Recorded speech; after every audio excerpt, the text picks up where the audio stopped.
nag-message ni Sister Joanne kag agsapa na nasiyo pasalubong. Di pasalubong ko. Just to assure everyone that we are all well here. Amen. Tuloy lang ta iti panagserbi kini Apo Diyos. Tuloy lang ta ti panagdayaw tayo kini Apo Diyos. It was really hard during those times na very evident di man ang uphold the Lord and in behalf of the whole staff and even Sister Lydia that we assure you that we really felt and feeling even at this moment the upholding hand of the Lord, and we know that how the Lord is just upholding each and everyone here in the center the same upholding upon each and everyone kaya yung itawag ko. So all is well. Amen. All is well. All is well. All is well. Let's just continue to walk and fulfill and do everything na ipinpilin ni Pastor kanya tayo, because that is the best day what I have shared when they allowed us to share during the last night of the wake, that the best tribute and the real tribute that we can give to Pastor is for us to continue with this personal relationship that we have, continue on with all the Word of God nga na isursuruhan niya tayo, kundi dyan personal nga ibilbilin na kanya tayo. Amen? So, praise God that this teaching again was set. Story that I cannot join DJ, DJ Praise and Worship Rally. Anyway, Pastor Wilner will be with you all and oversee the flow of your praise and worship rally, because the Holy Spirit has no one naman distance. Is just the physical, but we are all one in the Spirit, and I know that the Lord, the Holy Spirit will move in a very supernatural, strong way to just meet each and everyone later. Okay? The subject that I will teach to you, yung touching the heart of God through praise and worship. Sister Joanne, di ba, just to confirm, di ba, teaching idikat, dito yung surok mo lang, sa bali dyan na ni suruak. Did I teach this already? Sa bali. Sa bali. Okay, very good, very good. At akaroon di sa bali nga nagisuruak na international outreach. Because I remember I taught this subject now. Very good. Let's pray. Father, we thank you that truly there is no distance in your word. There is no distance with your Holy Spirit, because you are present everywhere. You are omnipresent, and thank you for the same clarity of the teaching of your word na kasla kami matlang face to face, because this is the wonder of your word. This is the wonder of your Holy Spirit, and thank you that the power and the life of your word will just fill each and everyone, just comfort everyone, just bring the revelation, just bring the things that we need, so we will remain strong in this area of our life in giving our praise and worship to your Lord. Thank you for anointing upon myself and upon every ear who will receive your word this morning. In Jesus' name we pray. Amen. Okay. Amen. So my topic is entitled Touching the Heart of God Through Praise and Worship. The word touch is a verb. A verb means it is an action word. Ibig sabihin nun, we do something. We put action to it. So if we want to touch the heart of God, we need to do something. Okay? Sige nga, i-touch mo nga yung nasa tabi mo. Just touch whoever on your life and on your, just touch it. Touch it. Touch her, touch everyone na nandyan. O diba, ikaw na tinatch nung katabi mo, Sister Joanne, sinong katabi mo dyan?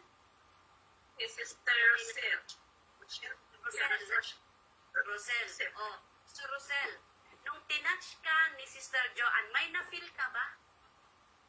Yes. Meron. Yes. Oh, kasi hindi ka robot, di ba? Oo, yan. Oo. May feeling ka, you are a spirit being, you have a soul, and you have a body. Kaya nung tinatch ka, physical ni Sister Joanne, you felt something, you felt the touch, di ba? Yeah. So yun yung topic natin, paano natin itatouch si Lord who is a spirit being. Okay? Oo. Ang nilagay naman dito is touching the heart of God through praise and worship.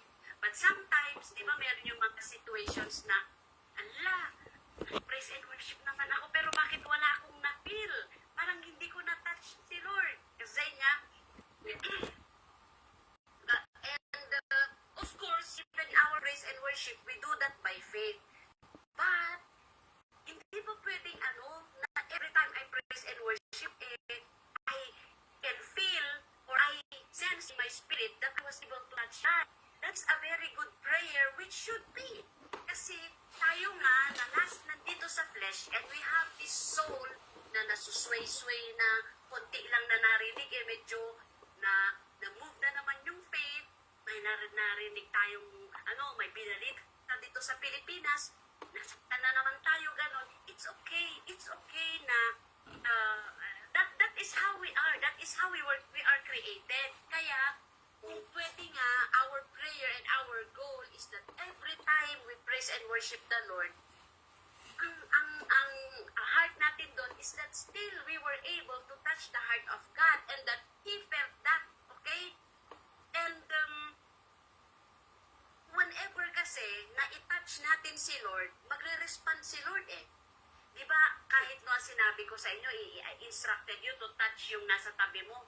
Nung tinouch ka, di ba nag-respond ka? Tiningnan mo yung nag-touch tayo. Ganon. So, kahit si Lord, whenever we touch Him, the Lord will surely respond. And what is the confirmation that we were able to touch the heart of God? Ito, the simplest answer that I can give you to that question. You know that you have touched the heart of God when you are also touched. You know that you were able to touch the heart of God when you also were touched. Spirit, soul, and body. Body, soul, and spirit. Magre-respond, magkakaroon ng, you will feel something. You will sense something. Kaya ngayong iba, during praise and worship, di ba, nai-slain sila, ganon, bigla na lang silang natutumba. Yung iba, bigla silang nagsishake. Because the Lord touched them also. Itong physical na to, ito yung babalik sa lupa. Ito yung where our sinful nature is. Kaya once na nag-respond si Lord, hindi kaya nung physical natin. Kaya yun, may nai-slain, may nagsishake, may nagsisisigaw. Kasi hindi nila makontain yung response ni Lord when the Lord touched them, when they touched the Lord. In our soul area, ano yung content ng soul area natin? Di ba nandoon yung ating mind, will, and emotion? Di ba during praise and worship, for example, nagpe-praise and worship tayo, tapos biglang ay may yung question mo, biglang, there's just a voice or a scripture or nagkaroon ng prophecy, biglang na-answer yung nasa mind, and then you start to say, thank you, Lord. Yes, Lord. I received that. Ibig sabihin nun, the Lord just responded to your touch and He touched your mind. He touched you. He touched your mind through the Word of God. Yung iba naman sa emotion nila, hindi ako iiyak kasi yung make-up ko, hindi ka din. Yung aking eyeliner, yung mga gano'n, kung minsan meron tayong hindi ako iiyak. During praise and worship, ikaw yung pinakamalakas yung iyak. Anong ibig sabihin nun? the Lord just responded to your touch. Ibig sabihin nun, you were able to touch the heart of God, that He touched your emotion. He responded through your emotion, and then you start to cry. And then yung, that feeling, yung heaviness, biglang nawala yun. Ibig sabihin nun, the Lord just touched you. And that is one confirmation that you were able to touch the heart of God. Sa spirit natin, in our spirit, parang, wala namang prophecy, wala namang word na dumating, wala naman akong na-feel sa katawan ko, nakatayo pa naman ako.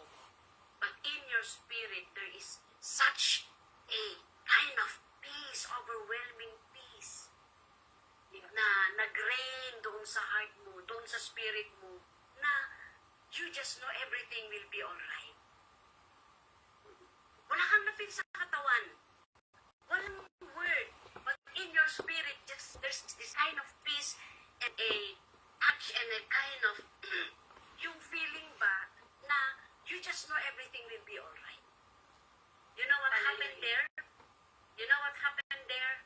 The Lord just responded to your touch, and He touched you too by giving that overwhelming peace in your spirit. That's why my encouragement during praise and worship, you always hear this from me. We praise and worship for who He is and what He has done. It does not matter what we are feeling. It does not matter what we are going through. It does not matter kung ano yung nangyayari. Kasi lahat yan, that is nothing compared to the reality of who our God is and the finished work of the Lord Jesus Christ and what the Holy Spirit is doing. So we have to really come to the point na kahit ganun ang nangyayari, we still desire and decide to go into the presence of God by passing through the holy, the outer court. Yung paisahin, ay di natin na-feel, mag-praise tayo because of everything that Jesus Christ has done.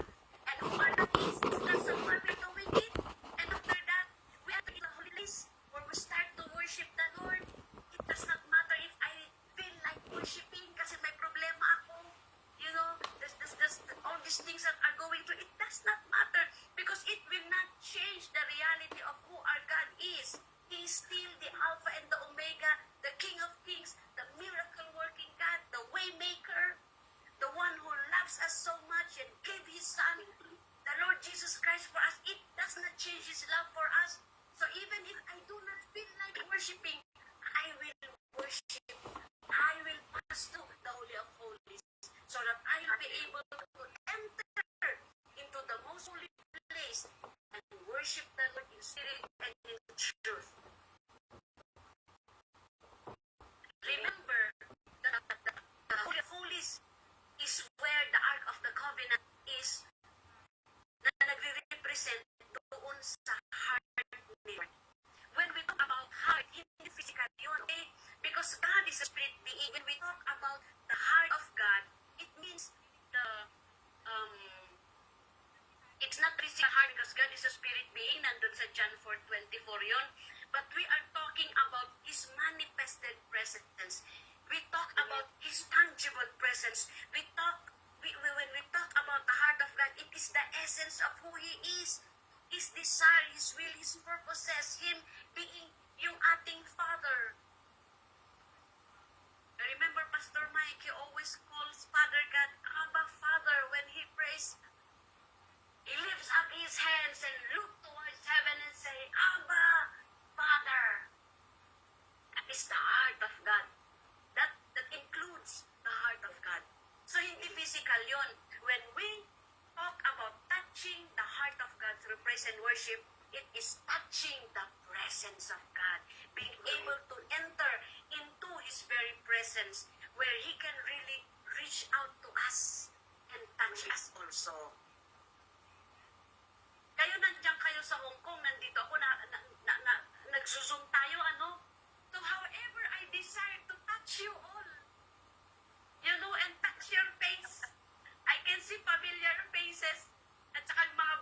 sisters dyan. Sabi ko kay Sister Joanne kanina, mahirap pa bang pumunta dyan? Nasaan niya, Hanon, open na ba kayo? Yes, in God's perfect time, we will come and visit. So, this is the difference of us. How, no matter, how our desire to touch you all and embrace you all, and lay hands on you. Because limited tayo kasi nasa physical tayo. I cannot do that. But God is not like that. He is not limited with time and space. Kaya nga yung prayer ko kanina, even as I teach here, we teach here in the Philippines, the Lord is able to touch each and every one of you through His Word and through His presence. Amen. Yun yung touching the heart of God. We don't see it in the physical realm. We see it in the spiritual realm. Okay? And pag yung praise and worship yung pinag-uusapan, sabi ko nga yung touch, it is, an action word. It is verb yan kasi yung touch eh. So if it is an action word, we have to put action to the word touch. Eh dun sa praise and worship yes, dun sa tabernacle, meron yung outer court, holy place, at saka holy of holies. But remember, the Ark of the Covenant that represents the fullness of the presence of God is in the Holy of Holies. So if we want to touch the heart of God, we have to go through the journey. We have to push in.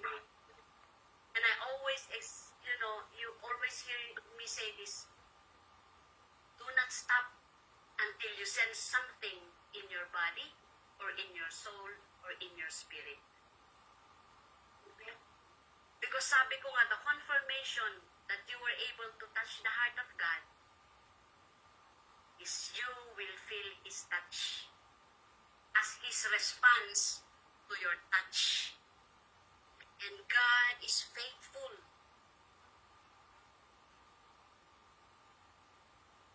He will not leave His throne.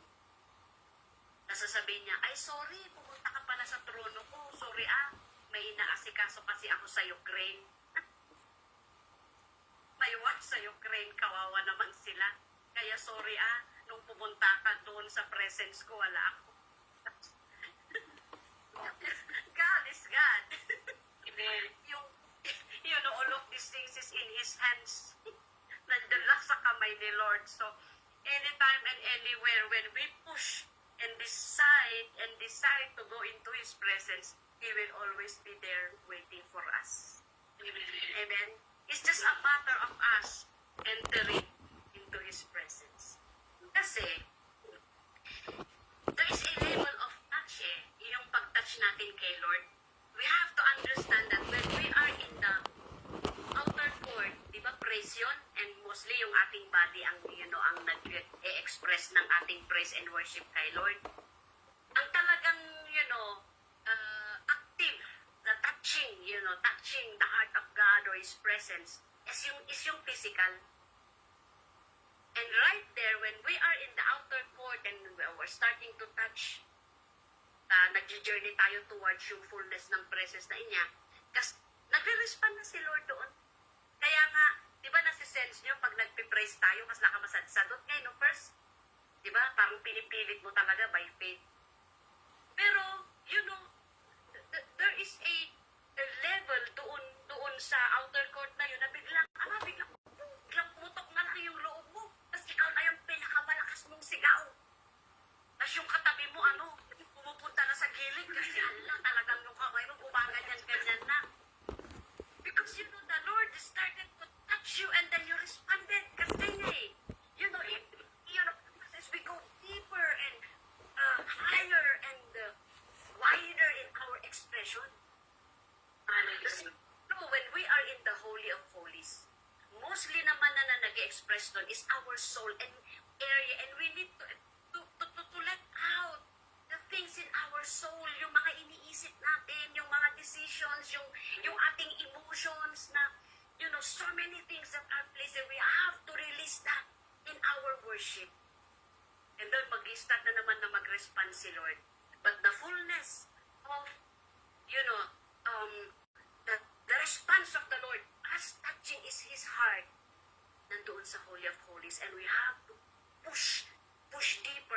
outside there. Kasi, being a worship leader, facial expression lang ng tao, alam ko kung nakapasok yan o hindi. Facial expression lang ng mga nag-a-attend sa church. Hindi naman ako sa Holy Spirit na nadidiscern ko. But you just know. You just know hindi yan nakapasok. O nahihirapan siya.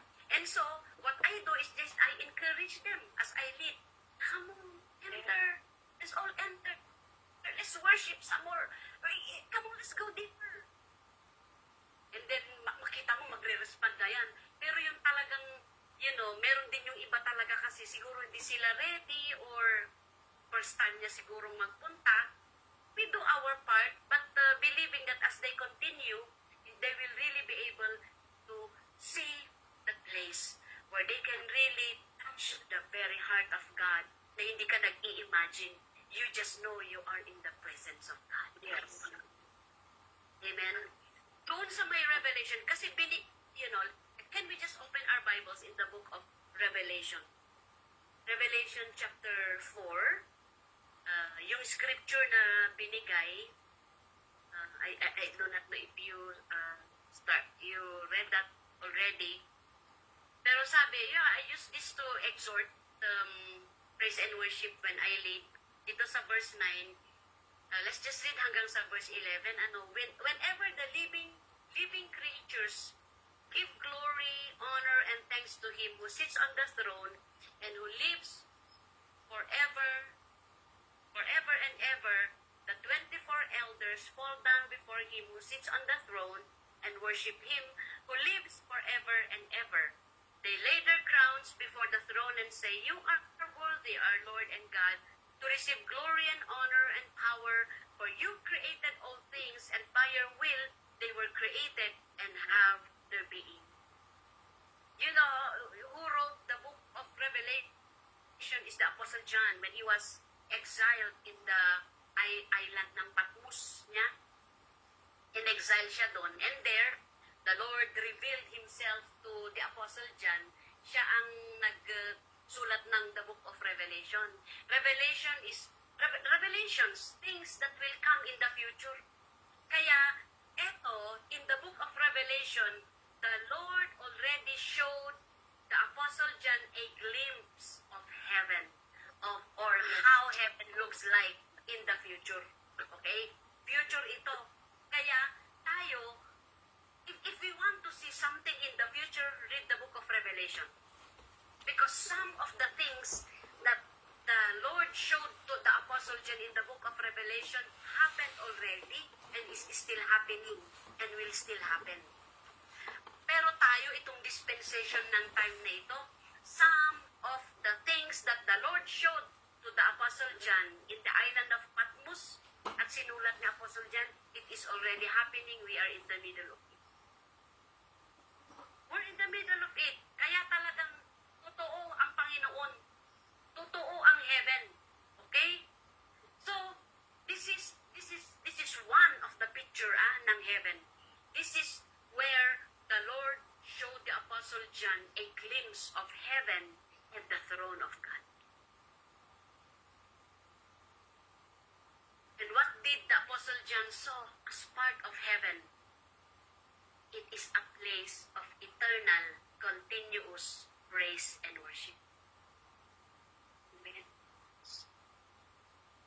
It is a place of eternal, continuous praise and worship. It is one of the activity na ginagawa sa heaven. And all creation worships.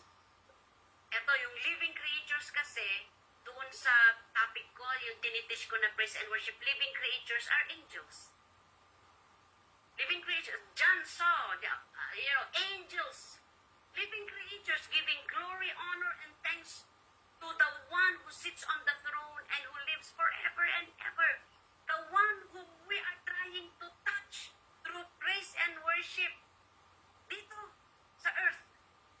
And we do that in the Spirit, okay? Is seated on His throne. And He is an eternal God. He is the Alpha and the Omega. He lives forever and ever. God is eternal. He is eternity. So we can use this when we start to praise and worship the Lord. Yung ating pinipraise and worship, He's seated on His throne. Excuse me. But the good thing there is that He might be the one seated kasi pag throne ang pinag-uusapan dyan. We're talking about kingdom. If there is a throne, there is a kingdom. If there is a kingdom, there is authority. Talagang merong eventual authority pag may throne at saka may kingdom yan. But the good thing here is that this one seated on the throne through our Lord Jesus Christ, He may be the creator of heaven and earth na kasi ako nakikita ang Lord. Pwede ba akong lumapit sa'yo? Because you are on your throne. The good news is when the Lord Jesus Christ came, He introduced the one seated on the throne as our Abba Father. And so when we approach Him and we want to touch Him, always remember that He is the one seated on the throne, worthy of all glory, honor, and thanksgiving. And He is our Father. Kaya nga nung nagturo si Jesus ng prayer, sabi niya, when you pray like this, our Father in heaven. He is our Father. He is in heaven, seated on His throne. Pag ganon ang tingin natin sa ating, when we approach God in praise and worship, you will really be given a confidence on the inside of you that truly our worship will not be enough. Kurang. That's why we do not just praise and worship and touch His heart every Sunday. We have to do it on a daily basis, making it a lifestyle. Kasi dito, this is the picture of heaven. Okay? What are they doing? These living creatures created by God, they are worshiping. And sabi dito, whenever the living creatures, ang sabi dito sa verse 10, automatic. The 24 elders fell down before Him who sits on the throne and worship Him who lives forever and ever.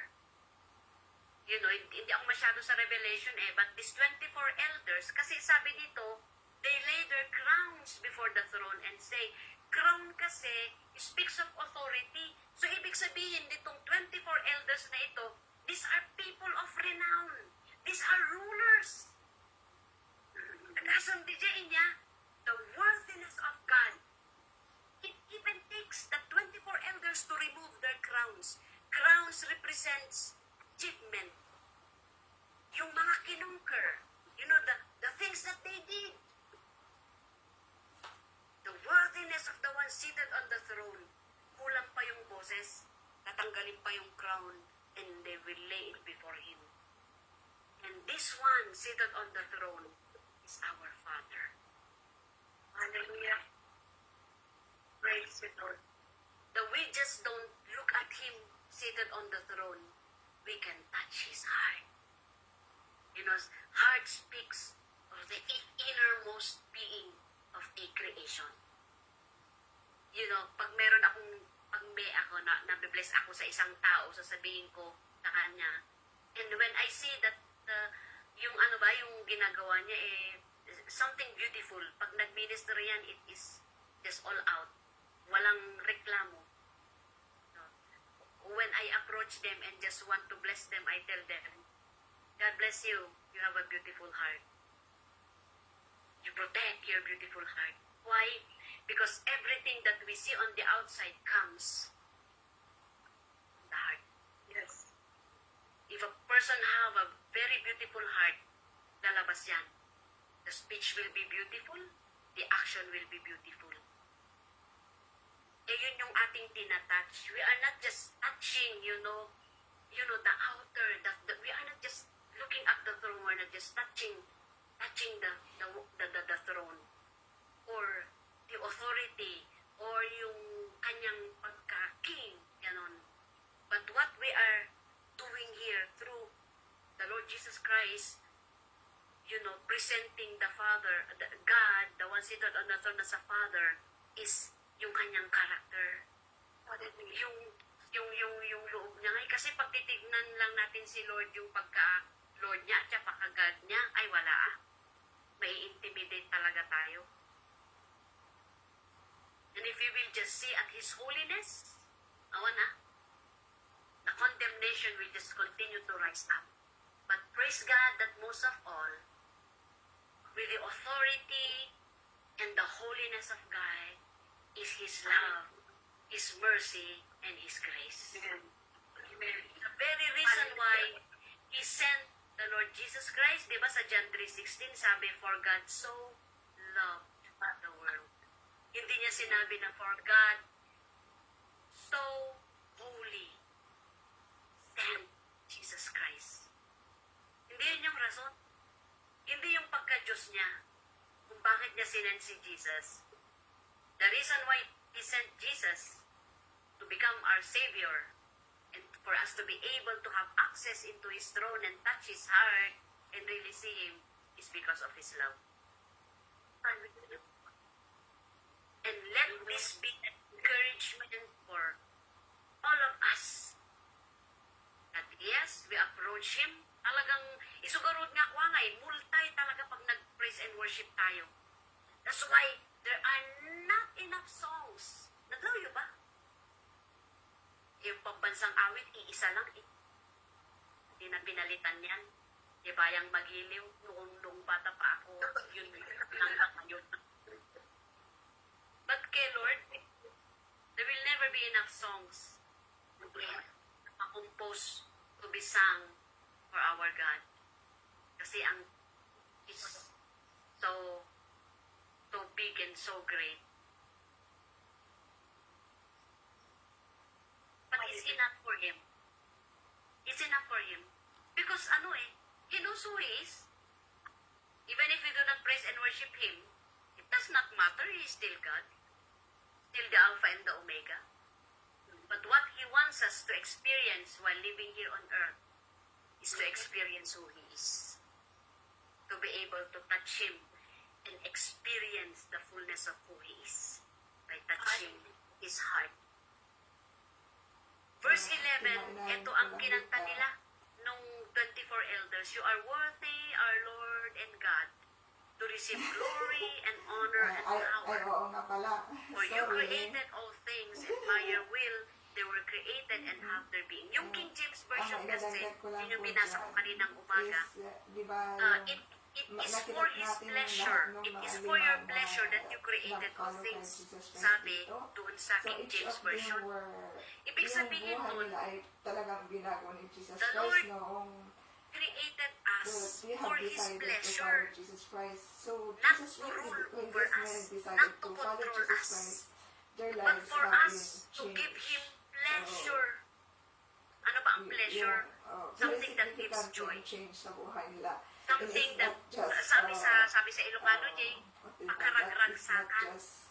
Jay, mangit siya maayayatan ni Apo Diyos yung Tagalog na niya eh.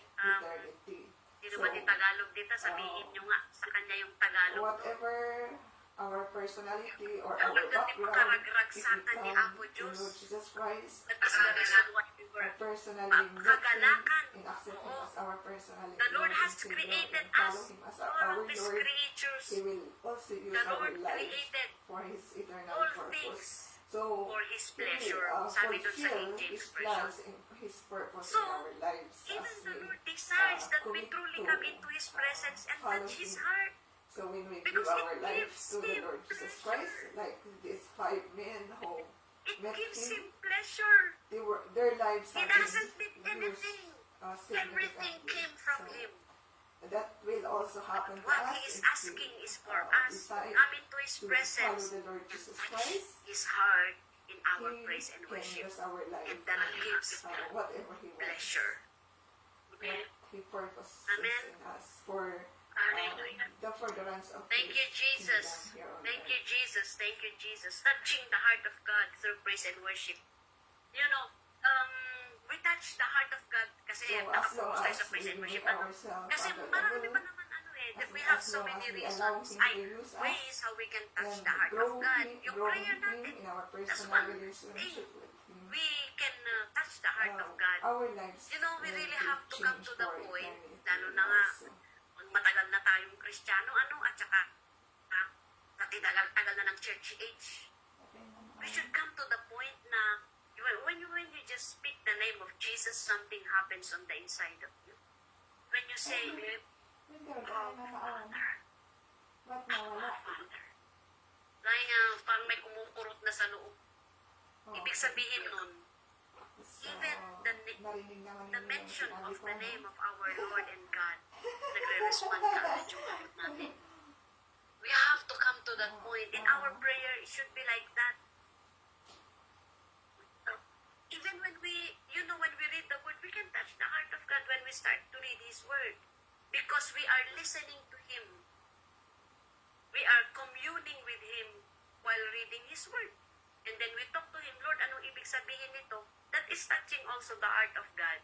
But when we focus through praise and worship, we touch the heart of God kasi yung may iba kasi may mga reasons din kasi na magpipraise and worship yung iba kasi nagganas o talaga nga nagganas mayat ka talaga tayo praise and worship kasi jay, but the question is God pleased with our praise and worship?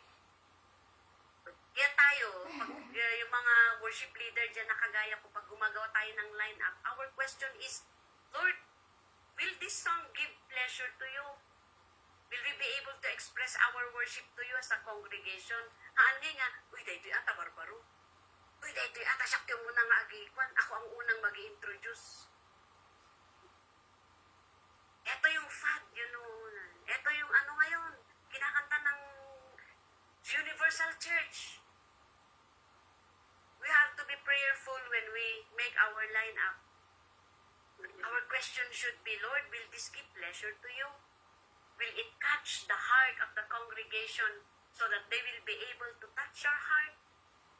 And the Lord will be able to respond to us. So we touch God's heart through praise and worship. Ito na yung motivations kasi. Even when we praise and worship the Lord, we really have to check our motivations. Yun nga, sabi ko, kinakanta ba natin yan dahil gustong-gusto natin yan kasi niya. But one thing that touches the heart of God through praise and worship is when we sing songs that acknowledges who He is and what He has done. When we sing songs that acknowledges who He is and what He has done, not what I have done or what tickles my emotions. Our songs should always speak of who He is and what He has done. Because it honors the Lord. It touches His heart when you continually remember what He has done by sending the Lord Jesus Christ. The Lord Jesus Christ dying on the cross. It gives pleasure. Ibig sabihin, hindi natin nakakalimutan yung Kanyang ginawa. Hindi natin nakakalimutan kung sino siya. Amen? Number 2, yun yung first we touch God's heart through praise and worship when we acknowledge what He has done and who He is. Kaya kahit hindi pa na-answer yung prayer natin, but because He answered our prayer before, it's okay. We still praise and worship the Lord because He is the same yesterday, today, and forever. Baka may delay lang yan. Or baka, hindi yun yung ways niya. But because we know who He is, we still praise and worship Him. That gives God pleasure and we touches His heart. Amen? Number 2, we praise and worship Him with all of our heart, with all of our soul, with all of our mind, and with all of our strength. Everything that is in us. Hindi pwede na nagpe-praise and worship tayo, nandiyan kayo sa Hong Kong, pero yung mind ninyo nandito sa Pilipinas. Hindi pwede yan. Will not be able to touch His heart kasi divided tayo ngayon. Kasi dito with all. Nga niya one-fourth or one-half or half-hearted. Sabi, with all of our heart. Pwede bang ma-divide ang heart? Oh, yes. Di ba meron niya doon sa Book of Psalm? Give me, and we can even pray that the Lord will give us an undivided heart. Kasi may tendency pala ma-divide ang heart natin.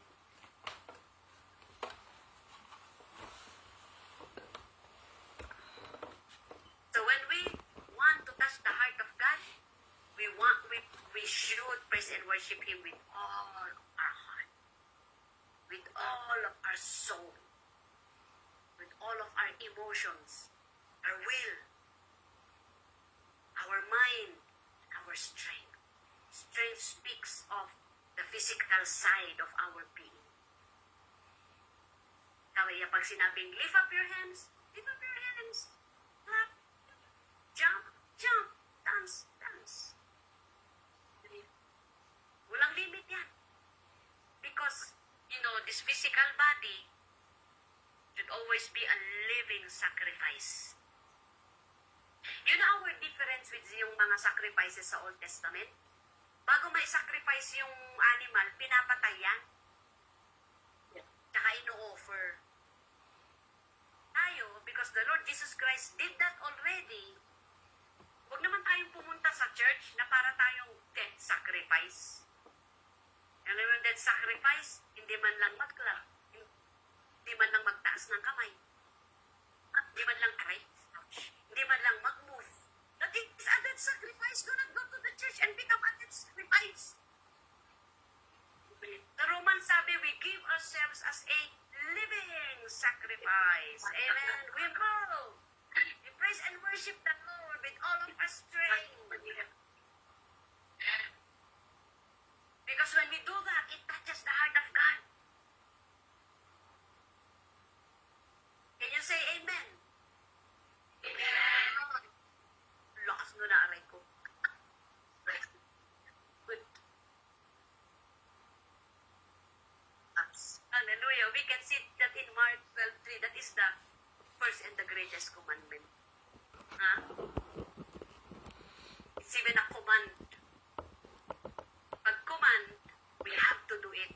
Commandment eh. It's pwedeng if you like it or no. No, it's a command.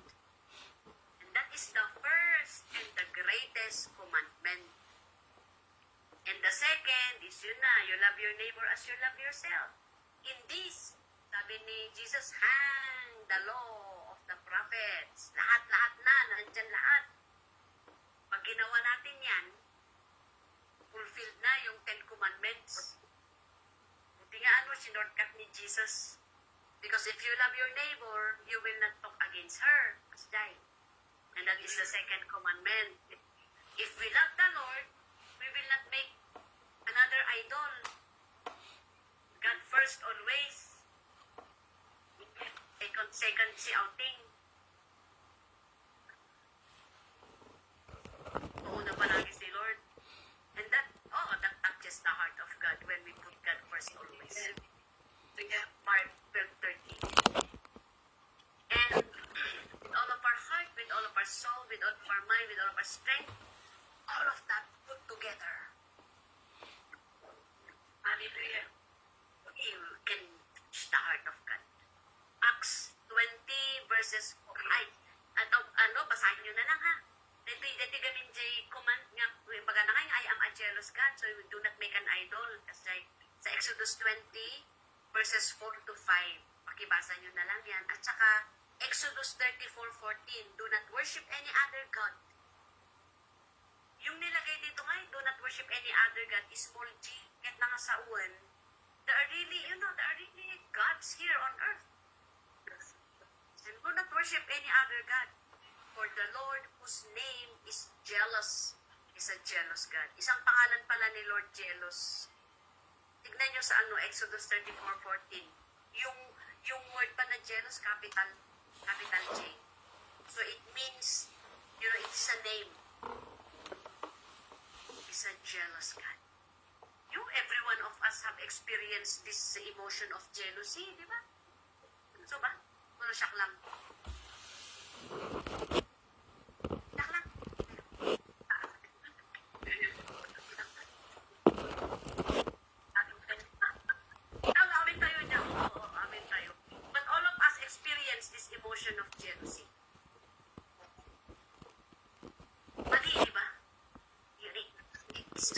something negative. Yung iba nga, because of jealousy, pumapatayan. Because of jealousy, talagang nagiging ano siya, uncontrollable. Because it brings out any other emotions. The same with the Lord. He is jealous of us.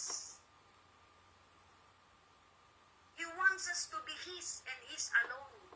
Especially in comparison to the things of this world. Kasi yung mga bagay dito sa lupa, dito sa earth, wala maiwan lahat yan. It is incomparable with what the Lord is offering us.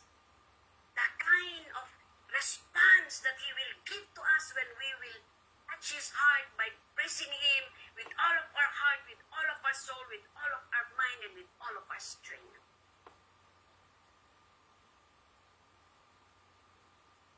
Na maki-fellowship, pag sinasabi-sabi ng kasama, bahala ka gano'n, inakon, maladaw ako. We should respect like that. Ay na, mag-isa na, sandali, may nakian na, nagkasakasay pa ilaang, iwanan mo na. You really have to come to the point. God first, ni Lord pa'y umun-una. Amen. Sorry kasi we really have to really be serious now. Our time is nearing.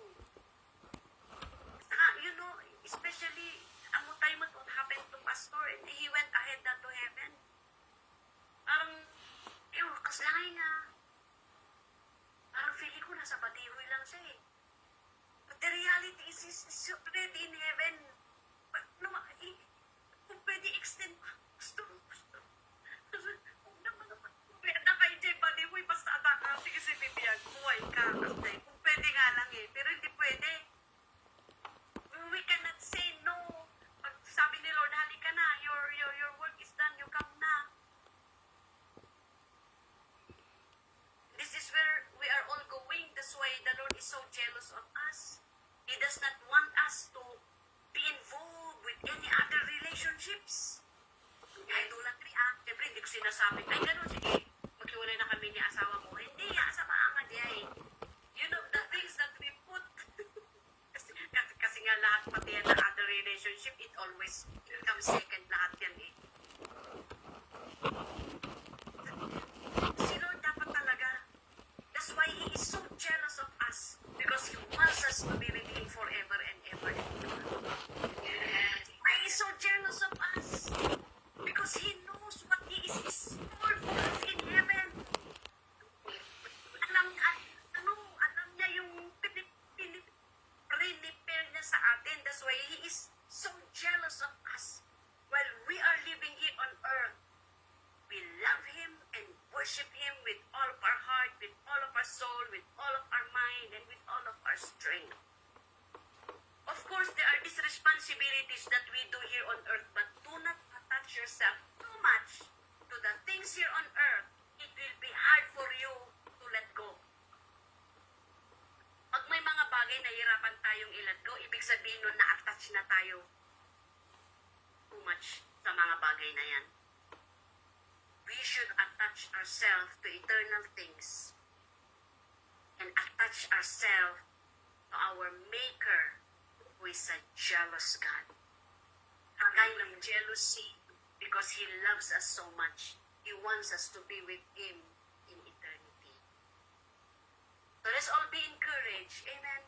Whatever we are facing, let's always remind ourselves, temporary ang amin daytoy.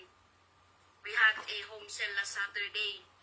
I've been hearing this na sinishare ni Pastor Henry. But I was reminded that all of these things are all temporal. Kahit yung affliction, sa momentary affliction, walang permanent na problema. That will pass. It may not be answered the way we want, but surely we'll be able to pass through that. And while we will be walking our life in the earth, tinitignan lang natin, ay, tapos na pala yun. Nakaget through pala ako. Buko na tayo na anganan. Why? Because our eyes are fixed on eternal things. Talagang si Lord ang focus natin. It does not matter things on earth already. And so we need to develop that. Amen. We touch the heart of God through praise and worship when we praise and worship Him with a pure heart and a clear conscience. Matthew 5:8, when we praise and worship Him with a pure heart and a clear conscience. Blessed are the pure in heart, for they shall see God. Blessed are the pure in heart, for they shall touch the heart of God. So let us keep our hearts pure. Amen. The Holy Spirit will always tell us if there are things, sabi ni Joy kanina, let's settle things. There are issues that we need to settle. Settle it. So that it will not disturb us in our praise and worship. Para matouch natin yung heart ni Lord. Kasi yung impure ang heart, they shall not see God, they shall not touch God. Hindi nila matatouch si Lord pag there's impurity in our hearts. And if our conscience are not clear. Psalm 24:3-6, second to the last scripture that I will give you. Alam, makapamiss ni Hong Kong. Magkabot, may ganito. In God's purpose, we will go there. Visit you all. Psalm 24:3-6. And kung before pandemic nga, yearly may na pumupunta dyan di ba? Kung minsan nga twice a year pa. Psalm 24:3-6, sabi dito, who may ascend the hill of the Lord? Or pwede natin sabihin, who can touch the heart of God? Who can stand in His holy place? Who may stand before His throne or in His presence? Eto verse 4 ang sagot. He who has clean hands and a pure heart, who does not lift up his soul to an idol or swear by what is false. Those are the kind of believers who can touch the heart of God. Those who have clean hands and a pure heart. Clean hands, you know what we are doing is right. What we are doing is good. Anya dya kitudtudo, lumatay tayo kiniapo Diyos. Anya dya mang sipsipat. Haan nga, causing things that will hurt people. But these hands are extension of the love of God. We extend the love of God. We lay hands on people. We do the things with joy nga ipaaramid niya ako Diyos kanya tayo. Those are the things who can touch the heart of God. Sins done in the body and in the soul always affects our heart.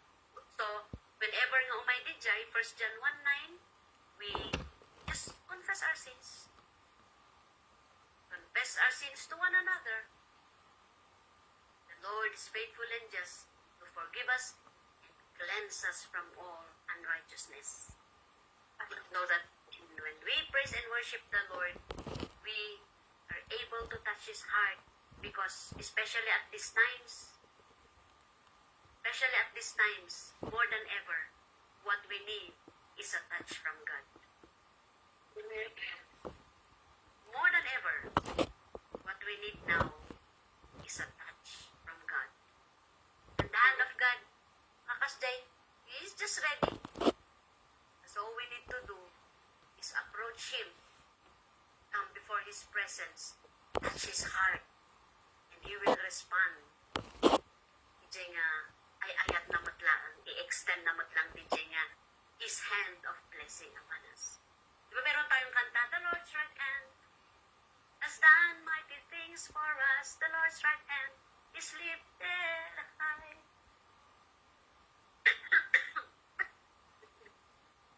Naka-extend tayo ta. Let's just approach His presence. Amen? Hallelujah. He is there waiting for all of us. That is how good our God is. Amen? So, the church, AKM, LSFI, is known by, it's not lifting up ourselves, but we are known by the way we praise and worship the Lord. And I know a lot has testified na doon nila, we're not talking about the worship leader, but the way we do it, talagang doon nila na feel na, ay, totoo pala si Lord. doon talaga nila, something happened in the inside of them. Why? Because our praise and worship leads us into the very presence of God, into the very heart of God. And so, let's develop, strengthen, continue on with the way we are praising and worshiping the Lord, and all will be well. Our time will come, we will join the pastor and the other pastors up there in heaven. Because part of the activity of heaven is ito, eternal, continuous praise and worship to the one seated on the throne, who is our Abba Father. Amen? Kaya mamaya, mamaya, yung 2 to 3. 3 to 4 niya. 3 to 4 yung yung praise and worship rally. Yes. Yes, 3 to 4. Just be prayerful even now. These words that you are receiving will help you express or enter into the very presence of God and touch the heart of God. Huwag kayo mag-hold back. Huwag kayo mag-hold back. Yes. Because you're in a safe place there. That is the house of the Lord in Hong Kong. There's freedom. There's freedom to just express, and the way to the heart of God is praise and worship. Just enter. Outer court to the holy place, into the Holy of Holies. And when you are into the Holy of Holies, do not be rushing to get out. Stay there. Hallelujah. Stay there until you will receive the fullness of His touch. Everything is prepared for everyone. Spirit, soul, and body, body, soul, and spirit. Amen. Amen. Amen. Because this is what makes us strong. Okay? So, bless you. Thank you for hunger for your word. Thank you for being there. God bless. Hallelujah. Yes. Amen. Glory to God. Hallelujah. Love you all. Love you all. Love you all. Thank you, Lord. Let's pray. Amen. Yes, let's pray. Father, we thank you for raising up the spiritual family where you have brought us all together, and we call each other brothers and sisters because we have one Father, we have one big brother, we have one elder brother, who is the Lord, our Lord Jesus Christ, and there is one Holy Spirit who is making us all one. Even, Lord, we are far apart physically, but we sense that we are one because of the Holy Spirit and the same word that we are receiving. I pray, Father God, for my brethren here, that you continue to uphold them. Yes, draw them closer to you, even at the very crowds, worship rally this afternoon. Thank you for everything you have prepared. Thank you for the ministers who believe that they have the fullness in your Holy Spirit, and no one will hold back, but just praise and worship you with all their heart and mind and soul and strength. And we know, Lord, that you will just pour out your presence and touch each and every one, because we need you, Lord. We need you. We need your touch. Thank you. We commit the rest of the day, and this is our lives. Thank you, Lord, and all the glory is yours. In Jesus' name we pray. Amen. Amen.